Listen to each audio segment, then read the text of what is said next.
Bonjour à tous, tendance autour de l'équilibre encore ce matin pour le CAC 40. Les investisseurs ont pu prendre connaissance hier soir des minutes de la Fed suite à sa dernière réunion de politique monétaire fin janvier. Dans son compte-rendu, celle-ci insiste sur le ton accommodant de sa politique en indiquant faire abstraction des facteurs temporaires affectant l'inflation. Les minutes qui ne font pas mention de changements substantiels de la politique monétaire de la Fed à court terme, ni de réduction d'achat d'actifs à venir. La Fed préfère insister sur le temps qu'il faudra à l'économie américaine pour atteindre les objectifs qu'elle s'est fixés.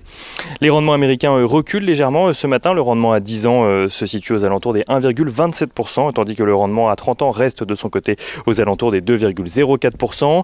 Du côté du pétrole, le pétrole continue sa progression ce matin et s'échange aux alentours des $65 le baril de Brent, tandis que le WTI se situe lui aux alentours des $61. La vague de froid qui a frappé les États-Unis ayant conduit à une réduction de près de 40% de la production de pétrole dans le pays. Du côté des valeurs à présent, Airbus tout d'abord fait état de résultats lourdement affectés par la crise sanitaire en 2020. L'avionneur qui a consommé un peu moins de 7 milliards d'euros de trésorerie l'année dernière vise en 2021 un retour à l'équilibre en termes de génération de flux de trésorerie et un bénéfice opérationnel ajusté de 2 milliards d'euros. Orange a atteint de son côté tous ses objectifs en 2020 et vise à présent un excédent brut d'exploitation stable négatif en 2021.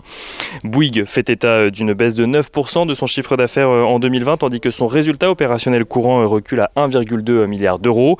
Le groupe voit cependant son activité se redresser au second semestre et dépasser même le deuxième semestre de 2019. Le groupe Bouygues qui en profite pour annoncer qu'Olivier Roussat, actuellement directeur général délégué, prendra la direction générale du groupe, tandis que Martin Bouygues conservera la présidence. Et on finit avec Carrefour qui annonce de son côté une croissance record en 2020. Le groupe veut à présent mettre l'accent pour 2021 sur de nouveaux objectifs d'économie et de génération de trésorerie.